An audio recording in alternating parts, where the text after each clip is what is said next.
എല്ലാവർക്കും പുതിയൊരു വീഡിയോയിലേക്ക് സ്വാഗതം. ഇന്ന് നമ്മൾ സൈക്കോളജിയുടെ തന്നെ കുറച്ച് പോയിൻറ്റ്സ് ഡിസ്കസ് ചെയ്യാൻ പോവുകയാണ്. നമുക്ക് ക്ലാസ് തുടങ്ങാം.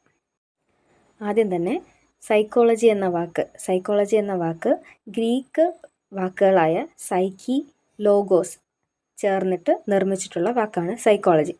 ഗ്രീക്ക് വേർഡ്സായ സൈക്കി, ലോഗോസ് എന്ന വാക്ക് ഒരുമിച്ച് ചേർത്താണ് സൈക്കോളജി എന്ന വേർഡ് ഫോം ചെയ്തിട്ടുള്ളത്. സൈക്കി എന്ന വാക്കിനർത്ഥം ആത്മാവ്, ലോഗോസ് എന്ന വാക്കിനർത്ഥം ശാസ്ത്രം. അടുത്തതായി മനഃശാസ്ത്രജ്ഞന്മാർ സൈക്കോളജിയെ വിശേഷിപ്പിച്ചിട്ടുണ്ട്. അത് നമുക്ക് നോക്കാം. ആദ്യമായിട്ട് അരിസ്റ്റോട്ടലിൻ്റെയും പ്ലേറ്റോയുടെയും കോൺസെപ്റ്റാണ്. സൈക്കോളജിയെക്കുറിച്ച് അരിസ്റ്റോട്ടലിൻ്റെയും പ്ലേറ്റോയുടെയും കോൺസെപ്റ്റാണ് ആത്മാവിൻ്റെ ശാസ്ത്രമെന്ന്. ആത്മാവിൻ്റെ ശാസ്ത്രം അരിസ്റ്റോട്ടലിൻ്റെയും പ്ലേറ്റോയുടെയും കോൺസെപ്റ്റാണ് ആത്മാവിൻ്റെ ശാസ്ത്രമെന്ന്. ഇത് നമുക്ക് മറന്നു പോകാതിരിക്കാനായിട്ട് ഒന്ന് കണക്ട് ചെയ്യാം. ഇപ്പോൾ നമ്മൾ മരിച്ച ശേഷം വായ്ക്കരി ഇടുക എന്ന് കേട്ടിട്ടില്ലേ? അതുപോലെ തന്നെ നമുക്കൊന്ന് കണക്ട് ചെയ്യാനായിട്ട് പറയുവാണ്. പ്ലേറ്റിൽ അരി വെച്ചിട്ട് അത് കൊണ്ടുവന്ന് വായ്ക്കരി ഇടുകയാണ്. പ്ലേറ്റിൽ അരി വെച്ചിട്ട് ആ അരി വായിലിട്ട് കൊടുക്കുകയാണ്. അപ്പോൾ ആത്മാവ് പുറത്തു പോകുമെന്ന് പഠിച്ചാൽ മതി. അപ്പോൾ ആത്മാവ് ആ ബോഡി വിട്ടു പോകും. ഓക്കെ, പ്ലേറ്റിൽ അരി വെച്ചിട്ട് ബോഡിയുടെ വായിലിട്ട് കൊടുക്കുകയാണ്. അപ്പോൾ ആത്മാവ് പുറത്തു പോകും. അപ്പോൾ സൈക്കോളജിയെക്കുറിച്ച് അരിസ്റ്റോട്ടലിൻ്റെയും പ്ലേറ്റോയുടെയും കോൺസെപ്റ്റാണ് ആത്മാവിൻ്റെ ശാസ്ത്രം എന്ന്.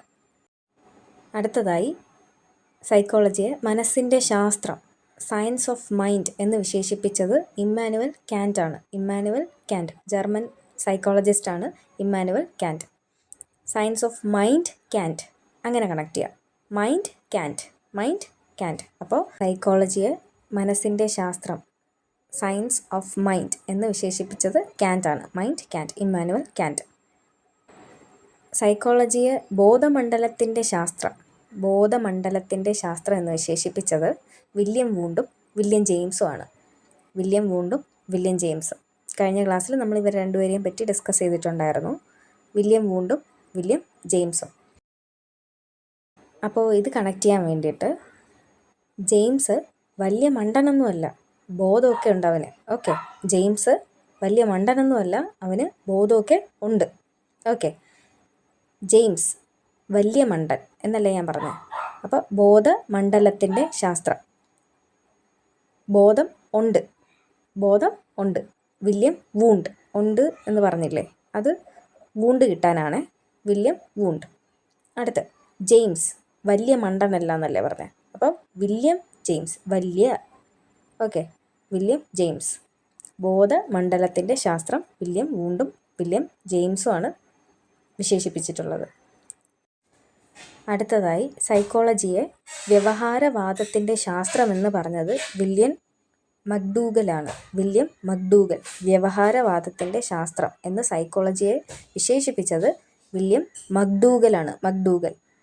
നമ്മളിപ്പോൾ വ്യവഹാരത്തിൻ്റെ ശാസ്ത്രം എന്നൊക്കെ കേൾക്കുമ്പോൾ നമുക്ക് ആദ്യം മനസ്സിൽ വരുന്നത് നമ്മുടെ സയൻസ് ലാബാണ്.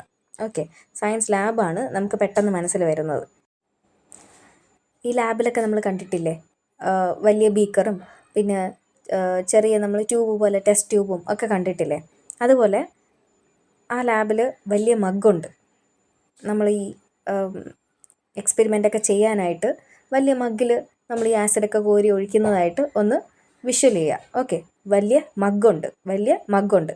ശാസ്ത്രമായിട്ട് കണക്ട് ചെയ്താണേ പറയുന്നത്. വലിയ മഗ്ഗുണ്ട്. ശാസ്ത്രം എന്ന് പറയുമ്പോൾ തന്നെ നമുക്ക് ആദ്യം ഓർമ്മ വരുന്നത് നമ്മുടെ സയൻസ് ലാബാണ്. ഇപ്പോൾ ലാബിൽ ടെസ്റ്റ് ട്യൂബും ബീക്കറൊക്കെ ഉള്ളതുപോലെ തന്നെ വലിയ മഗ്ഗും ഉണ്ട്. ആ മഗ്ഗിൽ നമ്മൾ കോരി ആസിഡൊക്കെ ഒഴിക്കുന്നതായിട്ട് ഒന്ന് വിഷ്വൽ ചെയ്യാം. വ്യവഹാരവാദത്തിൻ്റെ ശാസ്ത്രമെന്ന് സൈക്കോളജിയെ വിശേഷിപ്പിച്ചത് വില്യം മക്ഡൂഗലാണ്. വലിയ മഗ്ഗുണ്ട്. ഓക്കെ, അടുത്തതായിട്ട് ആദ്യം സൈക്കോളജിക്ക് അതിൻ്റെ ആത്മാവ് നഷ്ടമായി, പിന്നെ അതിൻ്റെ മനസ്സ് നഷ്ടമായി, പിന്നെ അതിൻ്റെ ബോധം നഷ്ടപ്പെട്ടു. ഇപ്പോൾ അതിന് ഏതോ തരത്തിലുള്ള വ്യവഹാരമുണ്ട് എന്ന് പറഞ്ഞത് ആർ.എസ്. വുഡ്വർത്ത്.